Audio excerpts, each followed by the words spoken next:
नमस्कार दोस्तों, आज आप लोग की क्लास है चतुर्भुज।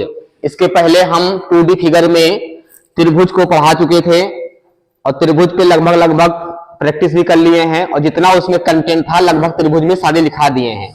अगर उस पर सही से प्रैक्टिस कर लेते हो तो हमको नहीं लगता उस पर कोई क्वेश्चन छूटने वाला है। 2D फिगर में केवल एक त्रिभुज पढ़ा दिए हैं, दूसरा टॉपिक है चतुर्भुज। तो आज जो अध्ययन करेंगे हम लोग पढ़ेंगे चतुर्भुज को, और इसको जितने इसमें कंटेंट हैं सारे कॉन्सेप्ट को आज हम लोग भली भांति इसको खूब अच्छे से पढ़ेंगे। इसमें कोई समस्या ना हो, पहले इसका पूरा थ्योरी क्या होता है, कितने प्रकार के जितने फार्मूले हैं सब कंटेंट इसमें लिखा के समझा के तब जाके इस पे तुम लोग को हम अभ्यास कराएंगे। इसके जितने क्वेश्चन हम बनेंगे लगभग लगाने के लिए आप लोग क्वेश्चन लेके आइएगा, हम यहाँ पे लगाएंगे और आप लोग इसको प्रैक्टिस करो। पहले कंटेंट को समझा दिया जाए। 2D फिगर में चतुर्भुज कौन फिगर है बताओ? 2D है 3D है? 2D, 2 डायमेंशन है ना। जो चतुर्भुज है इसमें x अक्ष होते हैं और कौन होता है? y अक्ष होता है। x अक्ष और y अक्ष 2D फिगर होता है। चतुर्भुज की बात करेगा, समझिए नाम क्या है? चतुर्भुज। भुज मतलब भुजा, चतुर मतलब चार, चार भुजा। तो वह आकृति जिसमें कितनी भुजा हो? चार भुजा हो। और चार भुजा हो तो चतुर्भुज नहीं होगा। चार भुजा से घिरी हुई बंद आकृति क्या हो? बंद। अगर चार भुजा की बात कर रहा है, हम ऐसे बना दिए, बताओ चार भुजा हो गई तो क्या चतुर्भुज है ये? नहीं। चार भुजा हो लेकिन चारों भुजा क्या हो? बंद आकृति हो, कहीं ओपन ना हो, तब उसे हम लोग क्या कहते हैं? चतुर्भुज कहते हैं। बात समझ गए ना? उसे क्या कहते हैं? चतुर्भुज कहते हैं। चतुर्भुज में फैक्ट लिखना हो लिख लो, चतुर्भुज के चारों कोणों का योगफल कितना होता है? 360 अंश।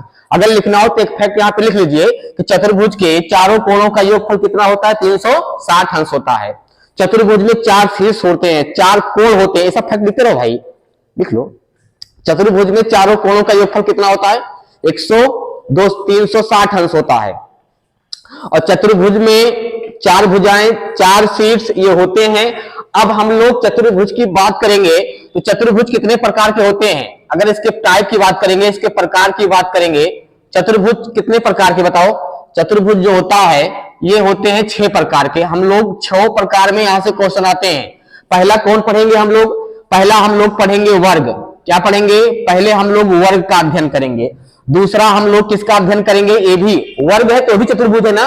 चतुर्भुज कितने प्रकार के? टोटल 6 प्रकार के।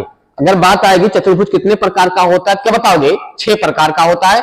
ये त्रिभुज के प्रकार बताए थे, 6 प्रकार से क्वेश्चन ज्यादा बनते हैं। और कहां कहां से बनेंगे? वर्ग सुने हो ना, वर्ग से बनेगा आयत। 2 नंबर पे आओगे आयत। आयत भी क्या है बताओ? आयत भी क्या है? आपका चतुर्भुज है। इसके बाद यहां पे आओगे तो मिलेगा 3 नंबर यहां पे समांतर चतुर्भुज। क्या मिलेगा? समांतर चतुर्भुज। समांतर चतुर्भुज से क्वेश्चन मिलेगा। चौथा प्रकार जो होगा आपका क्या होगा? सम चतुर्भुज। क्या बनेगा? सम चतुर्भुज। सम चतुर्भुज, सम चतुर्भुज। उसके बाद 5वां जो बनेगा आपका वो क्या होगा? समलंब चतुर्भुज। क्या होगा? समलंब, समलंब चतुर्भुज। उसके बाद 6वां क्या बनेगा? चक्रीय चतुर्भुज। चक्रीय, चक्रीय चतुर्भुज, चक्रीय चतुर्भुज। तो समलंब चतुर्भुज यहां बनेगा। इस यहां से 5-6 टाइप हैं। ये 6 टाइप से आपको खूब अच्छे से सबका फार्मूला, सबके बारे में, सबका तथ्य खूब अच्छे से आपको पढ़ना है। जब सारे तथ्य आपको खूब अच्छे से मालूम रहेंगे तब आपको कोई समस्या नहीं होगी। चतुर्भुज से चाहे जहां से क्वेश्चन आ जाए आप लोग उसको निपटा दोगे। बात समझ गए ना? दौड़ा दौड़ा के मारना पेपर में इसको। तो पहले हम लोग एक एक का अध्ययन करेंगे। पहले हम लोग वर्ग पढ़ेंगे, आयत पढ़ेंगे, फिर समांतर चतुर्भुज का पूरा फैक्ट पढ़ेंगे, सम चतुर्भुज का पूरा फैक्ट पढ़ेंगे, समलंब चतुर्भुज का पूरा फैक्ट, उसके बाद चक्रीय चतुर्भुज का पूरा फैक्ट। क्वेश्चन ज्यादा पूछता कहां से है? वर्ग से क्वेश्चन खूब पूछता है, आयत से पूछता है और सम चतुर्भुज से पूछता है। ये 3 टाइप जो हैं, वर्ग, आयत, सम चतुर्भुज, यहां से क्वेश्चन खूब ज्यादा उठाता है परीक्षा में। लेकिन आपको सारे पढ़ने हैं। तो प्रकार लिख लिए हो ना?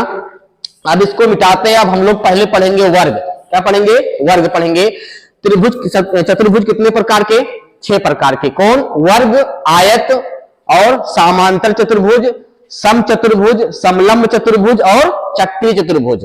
बात समझ गए ना? अब एक एक को खूब अच्छे से हम लोग तथ्य को पढ़ेंगे जिसको मिटा रहे हैं। अब पहले हेडिंग बनाइए आप लोग वर्ग। पहले हम लोग वर्ग को पढ़ेंगे। तो पहली हेडिंग जो आपकी बनेगी, पहली हेडिंग क्या बनेगी, वर्ग। तो पहले हम लोग वर्ग को पढ़ेंगे। तो वर्ग में जितने फैक्ट हैं देखिए, इसमें जब हम लोग वर्ग का अध्ययन करेंगे, हाँ पहला क्या है बताइए, पहला पढ़ेंगे हम लोग वर्ग। तो वर्ग को पढ़ेंगे जब यहाँ पे, तो बताइए क्या है, एक हम एक वर्ग बना देते हैं। यहाँ पे क्या बना दिए, एक वर्ग बना दिए ना, क्या बना दिए, एक वर्ग। वर्ग में क्या होता है कि प्रत्येक भुजा क्या होती है, चारों भुजाएं आपस में क्या होती हैं, बराबर होती हैं। वह आकृति, वह चतुर्भुज जिसमें चारों भुजाएं आपस में क्या हो, बराबर हो, और प्रत्येक कोण कितने अंश का हो, 90 अंश का हो, उनके विकर्ण भी क्या हो, बराबर हो, तब जाके बनता है क्या बताओ, वर्ग। वर्ग में कंडीशन क्या होती है, जैसे ये ए हो गया, ये भी क्या होगा, फिर ए भी ए होगा, ए है तो ये भी क्या होगा, ए, चारों भुजाएं क्या हो गई आपस में बराबर। मान लो यहाँ पे ए है, ये बी हो गया, ये क्या हो गया, सी हो गया, क्या हो गया, डी हो गया, सी क्या होंगे, ए बी सी डी हो गए। बात समझ गए ना। ये वाला क्या हो गया बताओ, ये हो गया आपका विकर्ण, ये भी क्या हो गया, विकर्ण हो गया, क्या हो गए, दोनों विकर्ण हो गए। तो वर्ग में हमको जानना पड़ेगा, पूरे तथ्य को खूब अच्छे से पढ़ना होगा वर्ग के बारे में। वर्ग में चारों भुजाएं क्या होती हैं बताओ, अगर वर्ग के बारे में लिखना है तो वर्ग में चारों भुजाएं आपस में क्या होती हैं, बराबर होती हैं। तो लिख लीजिए, वर्ग में चारों भुजाएं, वर्ग में चारों भुजाएं, वर्ग में चारों भुजाएं आपस में बराबर होती हैं, बराबर होती हैं। लिख लीजिए, इसको लिखते रहिए, वर्ग में चारों भुजाएं आपस में क्या होती हैं, बराबर होती हैं। अगर इस भुजा की लंबाई 2 सेंटीमीटर है तो इसकी कितना होगी, 2 होगी, इसकी भी कितना होगी, 2, इसकी भी कितना होगी, 2। चारों भुजाएं क्या होंगी, आपस में बराबर होंगी। इस तथ्य को समझिएगा। और क्या निकल के आएंगे बताओ, दूसरी कंडीशन क्या निकल के आएगी, वर्ग होने के लिए दूसरी कंडीशन क्या होगी, वर्ग का प्रत्येक कोण कितने अंश का होता है। देखो, वर्ग में प्रत्येक कोण 90 डिग्री का होता है। वर्ग में प्रत्येक कोण 90 डिग्री का होता है, वर्ग में प्रत्येक कोण 90 डिग्री का होता है। दूसरा तथ्य हो गया। तीसरा तथ्य क्या होगा बताओ, तीसरा तथ्य होगा कि वर्ग में दोनों विकर्ण एक दूसरे क्या होते हैं, बराबर होते हैं। दोनों विकर्ण ये क्या है, विकर्ण है, D1 हो गया, क्या हो गया, D2। दोनों विकर्ण एक दूसरे क्या होते हैं, बराबर होते हैं। वर्ग में दोनों विकर्ण एक दूसरे के बराबर होते हैं, एक दूसरे के बराबर होते हैं। दोनों विकर्ण एक दूसरे के बराबर होते हैं। मतलब अगर इस विकर्ण की लंबाई 5 सेंटीमीटर है तो इसकी कितना होगी, 5 सेंटीमीटर होगी। और बताएं, वर्ग जो होते हैं, सुनिए, वर्ग के जो विकर्ण काटते हैं 90 डिग्री पे, वर्ग का विकर्ण जहां काटेगा यहाँ कितने कोण बनेगा बताओ, 90। यहाँ कितने बनेगा, 90। यहाँ कितने बनेगा, 90। यहाँ कितने बनेगा, 90। तो वर्ग के विकर्ण एक दूसरे को 90 डिग्री पे समद्विभाजित करते हैं। चौथा फैक्ट लिखो, वर्ग के विकर्ण एक दूसरे को 90 डिग्री पर समद्विभाजित करते हैं, 90 डिग्री पर समद्विभाजित करते हैं। वर्ग के विकर्ण एक दूसरे को 90 डिग्री पर क्या करते हैं, समद्विभाजित करते हैं। ये जहां काटेंगे यहाँ कितने बनेगा बताओ, 90। कितना बनेगा, 90। यहाँ भी कितना बनेगा, 90। समझ रहे हो ना। वर्ग के विकर्ण जहां एक दूसरे को काटेंगे वहां कितने डिग्री कोण बनेगा, 90 डिग्री का बनेगा। तो कहने का मतलब इतने तक आप लोग पढ़ लिए हो। तो कहने का मतलब वर्ग में चारों भुजाएं आपस में क्या होती है, बराबर होती है। तो चारों भुजाएं आपस में बराबर होने का मतलब ये है कि यहाँ पे कहा जाए जितनी AB की लंबाई होगी उतनी BC को होगा, उतना CD होगा, उतना AD होगा। कहने का मतलब आपसे यहां कहा जाए तो AB बराबर क्या होगा, BC, और BC बराबर क्या होगा, AB बराबर BC, और बराबर क्या होगा, DC क्या होगा, या CD कर लो, बराबर क्या होगा, AD। एक चारों भुजाएं क्या होती है, आपस में बराबर होती हैं। जितना ये होगा उतना ये, जितना AB है उतना BC होगा, उतना CD होगा, उतना AD। चारों भुजाएं क्या होंगी, आपस में बराबर होंगी। वर्ग का प्रत्येक कोण कितने अंश का होता है, 90। तो वर्ग में AB कितने अंश का होगा, 90। AB कितने का होगा, 90। AB कितने का होगा, 90। AB कितने का होगा, 90 अंश का होगा। कोई दिक्कत बताओ। इतना तथ्य पढ़ लिया ना। वर्ग के विकर्ण आपस में क्या होते हैं, वर्ग के विकर्ण क्या होते हैं, आपस में बराबर होते हैं। और वर्ग के जो विकर्ण एक दूसरे को जहां काटेंगे, जहां पे कटान होगा वहां कितने डिग्री कोण बनेगा, 90। तो 90 AB होगा, 90 AB होगा, 90 AB होगा, 90 AB होगा। कहने का मतलब वर्ग के विकर्ण एक दूसरे को 90 डिग्री काटते, जब इतने तथ्य मिलेंगे तब उसको वर्ग कहेंगे। बात समझ गए ना। वर्ग होने के लिए क्या क्या चाहिए, क्या कंडीशन हो जाएगी बताओ। वर्ग की चारों भुजाएं क्या होती हैं, बराबर होती हैं। वर्ग के प्रत्येक कोण कितने डिग्री के, 90 डिग्री के। वर्ग के विकर्ण क्या होते हैं, बराबर होते हैं। वर्ग के विकर्ण जहां काटते हैं कितने डिग्री कोण बनाते हैं, 90 डिग्री कोण बनाते हैं, तब जाके बनता है क्या है, वो वर्ग बनता है। बात समझ गए ना। अब सुनिए, अब यहां पे बात करेगा हम लोग को जो मेन काम है, ये तथ्य मालूम होना चाहिए। कहीं कहीं मैथ में यही सब देता कौन नहीं है, कौन है। जब ये सब नहीं मालूम रहेगा तो वहां सवाल गलत कर दोगे। बात समझ गए ना। इस समय देखो मैथ वाले एग्जामिनर कितना एक्स्ट्रा चालाक है वो लोग, मतलब वहां फार्मूले को ऐसा, ऑप्शन को ऐसा रख रहे हैं कि मैथ को भी थ्योरेटिकल बना दे रहे हैं। न्यूमेरिकल ना देके ऐसे ऑप्शन दे देगा। बात समझ गए ना। 4 ऑप्शन दे दिया इसे और कह दिया कि वर्ग के विकर्ण एक दूसरे को 180 काटते हैं, 90 नहीं काटते हैं, तो कौन गलत है, तो यही गलत होगा। क्या होगा, यही गलत होगा। तो ये तथ्य आपको मालूम होना चाहिए। अच्छा बताओ, वर्ग की प्रत्येक भुजा क्या होती है, बराबर होती है। वर्ग के प्रत्येक कोण कितने डिग्री बनाते हैं, 90 के। और वर्ग के जो विकर्ण हैं एक दूसरे कितने डिग्री काटते हैं, 90 डिग्री काटते हैं। वर्ग का प्रत्येक कोण कितना होता है, 90 डिग्री का होता है। अब सुनिए, अब इसके फार्मूले के बारे में बताते हैं। अगर वर्ग का परिमाप पूछेगा, वर्ग का परिमाप, तो वर्ग का परिमाप क्या होगा बताओ। परिमाप मतलब होता है भुजाओं का योगफल। अगर वर्ग का परिमाप पूछेगा तो परिमाप मतलब कितनी, ए। बात समझ गए ना। क्या होगा, 4a। क्या होगा, 4। अरे जब जोड़ोगे, वर्ग का परिमाप मतलब होता है 4 भुजाएं, चारों भुजाओं को जोड़ दो, वही क्या हो गया, परिमाप हो गया। बात समझ गए ना। तो परिमाप का सूत्र क्या बनेगा, 4 गुणे भुजा, क्या 4a लिखो चाहे 4 गुणे भुजा लिखो, क्या होगा, 4 गुणे भुजा, ये वर्ग का परिमाप है। फार्मूला बन गया कि चारों बराबर होते हैं। 4 में मान लो इसका मान लो वर्ग का एक भुजा 5 सेंटीमीटर है, तो परिमाप क्या होगा, 5 चौक 20, तो 5 5 10, 5 15, 5 20, तो कहेंगे वर्ग का परिमाप कितना है, 20 सेंटीमीटर। अब सुनिए, वर्ग का क्षेत्रफल की बात करेगा, वर्ग का क्षेत्रफल, तो वर्ग का क्षेत्रफल की बात करेगा तो क्या होता है बताओ, भुजा स्क्वायर। क्या होता है, भुजा स्क्वायर। वर्ग का क्षेत्रफल क्या होता है, भुजा स्क्वायर होता है। अगर यहाँ पे क्षेत्रफल की बात करेगा तो वर्ग का क्षेत्रफल का सूत्र एक और होता है, वर्ग का क्षेत्रफल, इसका सूत्र एक और होता है, विकर्ण स्क्वायर। क्या होता है, विकर्ण स्क्वायर बटे 2, ये भी लिख लीजिए। कहीं कहीं ऐसा होता है भुजा ना देकर केवल उसमें सवाल में वर्ग का सवाल देगा, भुजा नहीं देगा, केवल विकर्ण देगा, कहेगा इसका क्षेत्रफल ज्ञात करो, तो लड़के भौचक्का पड़ जाते हैं वहां पे, सोचते हैं कि ये बताओ भुजा दिया ही नहीं है, वर्ग का क्षेत्रफल होता है भुजा स्क्वायर, तो विकर्ण दिया कैसे लगाए, तो विकर्ण की सहायता से भी वर्ग का क्षेत्रफल निकल सकता है। विकर्ण का क्षेत्रफल विकर्ण स्क्वायर बटे क्या होगा, 2, ये भी इसका फॉर्मूला बनेगा। आइए अब नीचे आओगे यहाँ पे, तो यहाँ पे अगर बनेगा कि बताइए वर्ग का विकर्ण क्या होगा। अगर विकर्ण निकालना होगा तो वर्ग का विकर्ण निकालना होगा तो होगा √2 गुणे भुजा, √2 गुणे भुजा, ये इसका वर्ग का विकर्ण का सूत्र बनेगा। ये 4 सूत्र जो बताए हैं वर्ग में बहुत इंपॉर्टेंट है, यहां से क्वेश्चन आते हैं। वर्ग का परिमाप 4 गुणे भुजा, वर्ग का क्षेत्रफल भुजा स्क्वायर, वर्ग का यहाँ पे वर्ग का क्षेत्रफल के 2 फार्मूले हैं, एक भुजा स्क्वायर है, अगर वहां भुजा का मान नहीं दिया है तो वर्ग का क्षेत्रफल क्या होगा, विकर्ण स्क्वायर बटे 2 होगा। वर्ग का विकर्ण निकालना होगा तो √2 गुणे क्या होगी, भुजा होगी। तो यहाँ भुजा कौन है बताओ, यही तो है भुजा। भुजा क्या माने हैं, जहां पे भुजा क्या है, ए है, भुजा क्या है, ए, भुजा क्या है यहाँ बताओ, ए भी भुजा है, ए भी भुजा, ए भी भुजा, ए भी भुजा। इतने फैक्ट समझ में आ गए हैं आपके, कोई दिक्कत नहीं है, बताओ आगे बढ़ा जाए।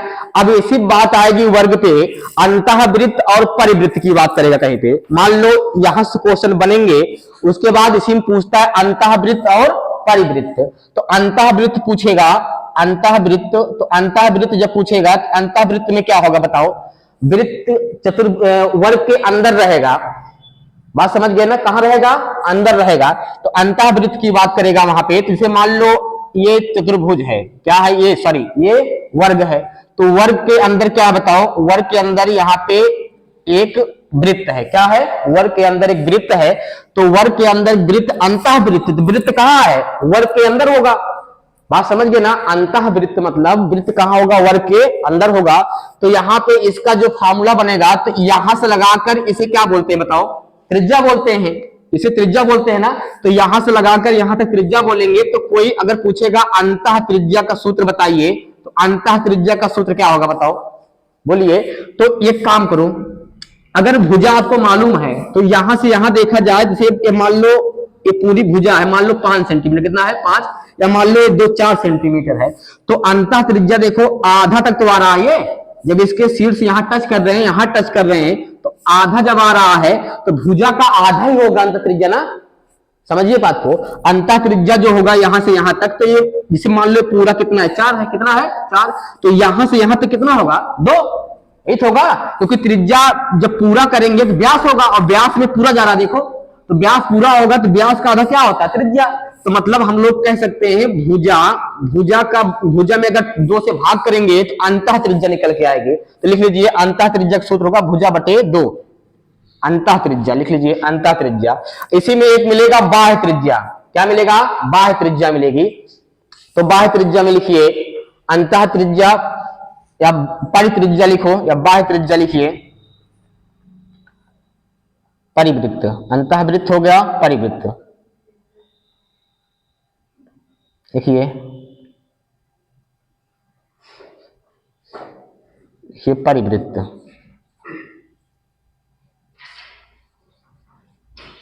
परिवृत्त जब लिखोगे यहां पे तो इसमें क्या होगा बताओ, चतुर्भुज के बाहर रहेगा। इसे मान लो यहाँ पे चतुर्भुज दिया हुआ है, यहाँ पे चतुर्भुज आपको एक चतुर्भुज यहाँ पे दे दिया गया, और यहाँ पे वर्ग देने के बाद में क्या होगा, यहाँ पे इसके ये वृत्त है, क्या है ये आपका ये वृत्त बना हुआ है, ये वृत्त है। तब यहां से इसका त्रिज्या निकालने के लिए तब क्या करोगे, तब इसका आर का मान क्या निकालोगे बताओ, तब वहां क्या होगा बताओ, बताइए, तो अंतः वृत्त हो गया और क्या हो गया परिवृत्त त्रिज्या। अंतः यहाँ पे क्या निकालो अंतः त्रिज्या, तो क्या होगा परित्रिज्या। जब यहाँ पे परित्रिज्या निकालोगे, ये वाली त्रिज्या का मान निकालोगे, तब क्या होगा यहाँ पे लिख लीजिए, तब यहाँ पे आर का जो मान होगा या परित्रिज्या जो होगी, यहाँ पे परित्रिज्या जो निकल के आएगी यहाँ पे वो क्या निकल के आएगी, देखिए वही परित्रिज्या मतलब आर का मान जो निकलेगा, आर का मान क्या होगा, तब यहाँ होगा वर्ग का, इसका वर्ग का क्षेत्रफल, लिखिए वर्ग का क्षेत्रफल और बटे क्या होगा √2, वर्ग का क्षेत्रफल बटे √2 निकाल लीजिए। आर यहां भी निकालना है, आर यहां भी निकालना है। जब वर्ग के अंदर वृत्त रहेगा तब उसकी त्रिज्या क्या होगी, भुजा में 2 से भाग कर देंगे, और जब वर्ग के बाहर वृत्त रहेगा तब इसका त्रिज्या निकालने के लिए, वर्ग की त्रिज्या निकालने के लिए या वृत्त की त्रिज्या निकालने के लिए अंतः त्रिज्या परित्रिज्या, तब वहां होगा वर्ग का क्षेत्रफल बटे क्या होगा √2 होगा। लिख लीजिए वर्ग का क्षेत्रफल बटे √2 होगा, ठीक है। और एक फार्मूला और है, अगर लिखना हो तो लिख लीजिए। अगर यहीं पे आर का दूसरा फार्मूला पूछेगा, अगर मान लीजिए यहां से यहां तक तुम गए, यहां से यहां तक तुम गए, तो ये क्या त्रिज्या है ना, और अगर ये यहां पहुंचा दिए तो इसी को क्या बोलते हैं बताओ, विकर्ण बोलते हैं ना। बताइए इसी को अगर यहां तक गए और यहां टच कर रहा है तो पूरे क्या बोलेंगे विकर्ण। तो विकर्ण का आधा करेंगे तब भी निकल जाएगा। तो एक फार्मूला और लिख लीजिए, विकर्ण लिखो, विकर्ण में 2 से भाग कर दोगे तब भी परित्रिज्या निकल जाएगी। दूसरा फार्मूला ये भी है, जैसे वहां कंडीशन देखेंगे वैसे वहां पे लगा देंगे। नोट कर लीजिए इसको पूरा कंप्लीट। वर्ग में इससे तथ्य नहीं पूछेगा, इसी में अगर पूरा कंटेंट तैयार कर लिए हो तो घुमा फिरा के क्वेश्चन यही से पूछता है वो, बात समझ गए ना। मेन आपको ये चारों याद होने चाहिए, ये कंडीशन याद होनी चाहिए, जो 2 बताएं इसको भी आपको दिमाग में रखना, क्योंकि इस समय थोड़ा एडवांस जा रहा है। अब तक तो यहाँ सवाल नहीं आ रहे थे, लेकिन अब देख रहे हैं यहाँ से छोड़ के यहाँ भागाता है, बात समझ गए ना। क्योंकि यहाँ बच्चे इस पे फोकस नहीं करते हैं, केवल यही सब पढ़ लेते हैं लोग भाग जाते हैं। लेकिन यहाँ अंतः त्रिज्या परिवृत्त त्रिज्या यहाँ से क्वेश्चन को बनाता है। तो बताइए इतने फैक्ट समझ में आए आपके, बोलो कोई दिक्कत किसी को। वर्ग में क्या क्या कंडीशन बनी बताओ। वर्ग किसे कहते हैं, तो वह आकृति, वह चतुर्भुज जिसकी चारों भुजाएं आपस में क्या हो बराबर हो, प्रत्येक कोण कितने अंश का हो 90 डिग्री का हो, प्रत्येक भुजा क्या हो बराबर हो, और उनके विकर्ण भी क्या हो बराबर हो, और विकर्ण कितने डिग्री काटे 90 डिग्री काटे, तब जाके क्या बनता है बताओ वर्ग बनता है। तो इसी में अगर कहा जाए इसे यहाँ पे कंडीशन, तो ए बी बराबर क्या होगा बताए है ना, ए बी बराबर क्या होगा BC, और BC बराबर क्या होगा AB BC, और CD और बराबर क्या होगा AD। ये चारों भुजाएं क्या होंगी बराबर होंगी। अगर इसकी विकर्ण की बात करेगा तो AC बराबर क्या होगा बताइए, AC बराबर क्या होगा, जितना AC है उतना BD है, जितना AC है उतना क्या है DB या BD, जो भी लिखना हो उतना क्या है बताओ BD है, बराबर है ना, है कि नहीं बताओ, इतना AB है। अब इसका प्रत्येक कोण 90 अंश का है। ये दोनों फैक्ट समझ में आए नहीं बताओ पहले। अगर देखो अंतःवृत्त मतलब कि फिर वर्ग के अंदर वृत्त बनेगा अंतःवृत्त में, और परिवृत्त मतलब तो वर्ग के बाहर बनेगा, तो इसकी भी त्रिज्या मतलब आर निकालने के लिए त्रिज्या ना होती है, इसकी त्रिज्या निकालने के लिए भुजा में 2 से भाग कर देंगे, अब परिवृत्त जो होगा वो वर्ग के ऊपर बनेगा, तब इसकी त्रिज्या निकालने के लिए वर्ग का क्षेत्रफल में √2 से भाग करेंगे। अगर मान लो दूसरा फार्मूला क्या है, अगर हमको विकर्ण दिया हुआ है तो यही में विकर्ण होता है, तो विकर्ण का आधा कर देंगे तो हमको क्या मिलेगा, तब भी हमको परित्रिज्या मिल जाएगी। बात समझ गए ना, कोई दिक्कत नहीं। इतने फैक्ट आप लोग के लिए इंपॉर्टेंट है, इसको लिख लिए हो ना। अब चल रहे हैं पढ़ाने आयत, मिटा दे इसको। अब देखिए दूसरा,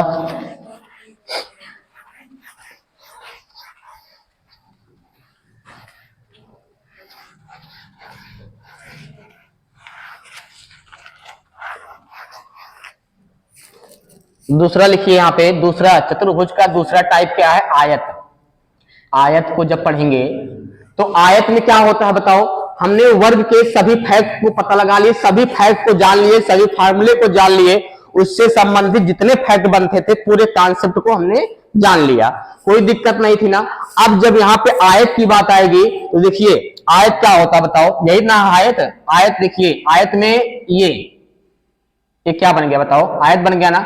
आयत में क्या होता है कि आमने सामने भुजा क्या होती है, बराबर होती है। यहां चारों भुजा बराबर नहीं होगी, यहां आमने सामने भुजा क्या होगी, बराबर होगी।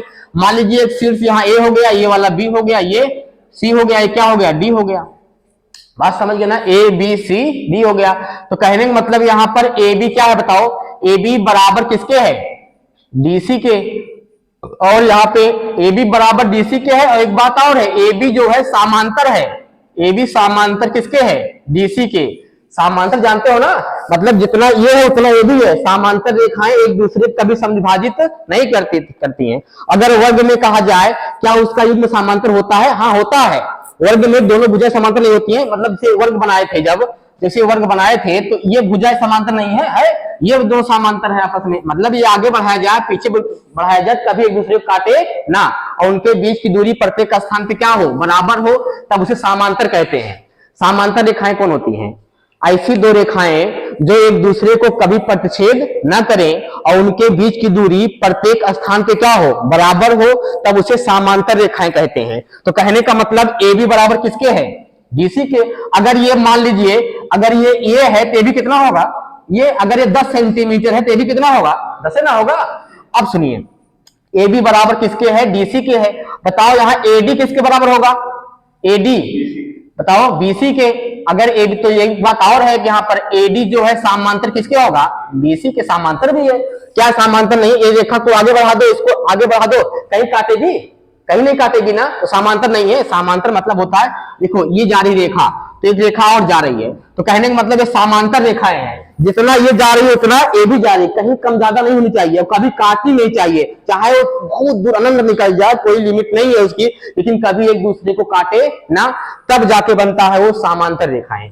यहां तक किसी कोई डाउट बताइए, कौन दिक्कत। अब देखिए यहाँ पे जब इतना पढ़ने के बाद में हम लोग क्या पढ़ेंगे, इसके बारे में पूरे तथ्य को लिखेंगे। तो तथ्य में यहाँ पहला तथ्य लिखिए आप लोग, तथ्य में आयत के तथ्य में यहाँ पे लिखिए, पहला तथ्य लिखिए यहाँ पे, आयत में भुजाएं आमने सामने भुजाएं क्या होती हैं, आयत में आमने सामने भुजाएं, आमने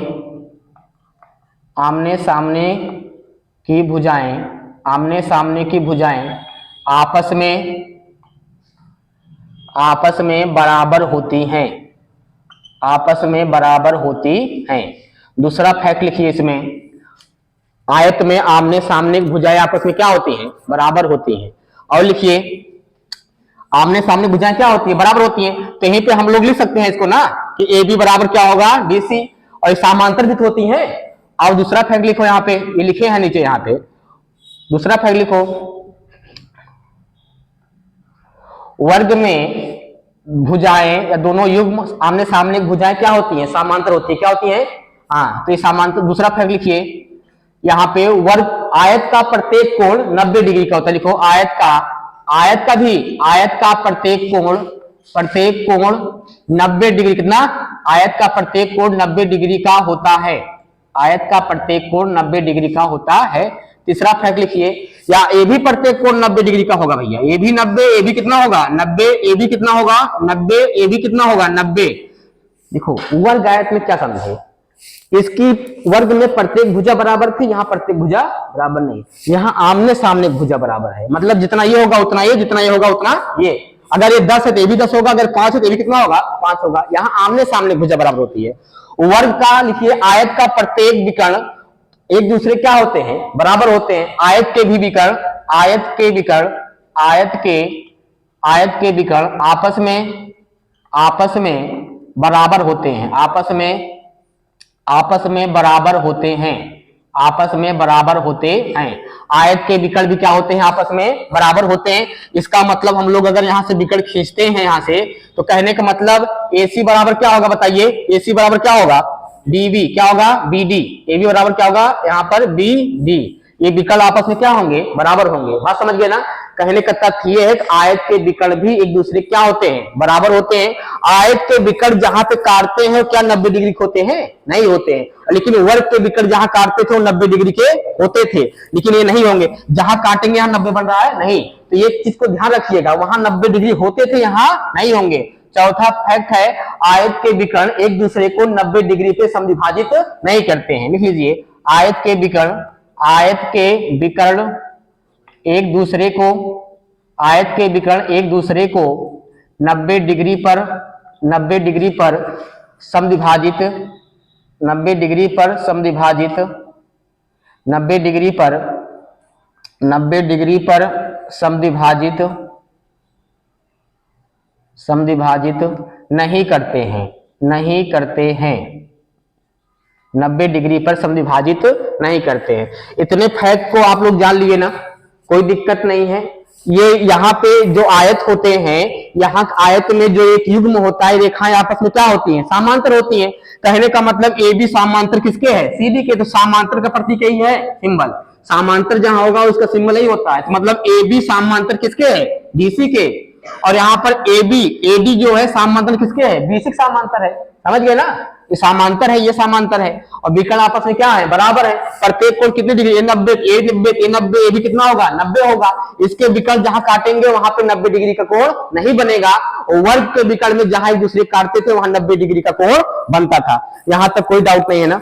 बताओ, अब इसके फार्मूले में जब आते हैं तो फार्मूले को देखिए, इसके फार्मूले को देखिए। लिखिए, आयत का परिमाप क्या होता है बताओ, कोई बताएगा आयत का परिमाप क्या होता है?